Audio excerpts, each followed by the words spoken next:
Hello friends, Friday night அன்னைக்கு டின்னருக்கு சப்பாத்தியும் சென்னா மசாலா தான் வந்து பண்ணியிருந்தோம். மாவு வந்து ஒரு 3 மணிக்கே வந்து ரெடி பண்ணி எடுத்து வச்சாச்சு. அப்போ தான் கொஞ்சம் இன்றைக்காவது கொஞ்சம் நேரமே வந்து சாப்பாடு வந்து கொடுத்துடலாம் அப்படின்னு. ஹஸ்பண்ட் வந்து வேலை முடிச்சுட்டு வரக்கு வந்து நைட் லேட் ஆகும். புகழில் அப்போ தான் வந்து சாப்பிடுவாங்க. இன்றைக்கி வந்து லீவ் போட்டிருந்தார் ஃப்ரைடே. ஸோ அதனால் வந்து நேரமே கொடுத்துட்டு வெளியில் கூட்டிகிட்டு போகலாம் அப்படின்னு சொல்லிட்டு செஞ்சு 3 பேருமே வந்து ஒரு 8-8:30 மணியெல்லாம் வந்து சாப்பிட்டாச்சு.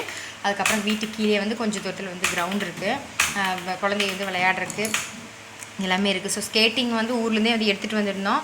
வந்ததுலேருந்து ஒரு டைம் கூட ஸ்கேட்டிங் பண்ணவே இல்லை. சரி, இங்கே கூட்டிகிட்டு வந்து கொஞ்சம் நேரம் ஸ்கேட்டிங் ஸ்கூட்டர் ஓட்டுட்டு அப்படின்னு சொல்லிட்டு எடுத்துகிட்டு வந்திருந்தோம். 2 பேருமே கொஞ்சம் நேரம் வந்து ஸ்கேட்டிங் பண்ணிவிட்டு அங்கே வந்து நிறையா விளையாடுறதுக்கு வந்து நிறையா இருந்துச்சு. ஸோ அவங்க வந்து ஜாலியாக விளையாண்டுருந்தாங்க.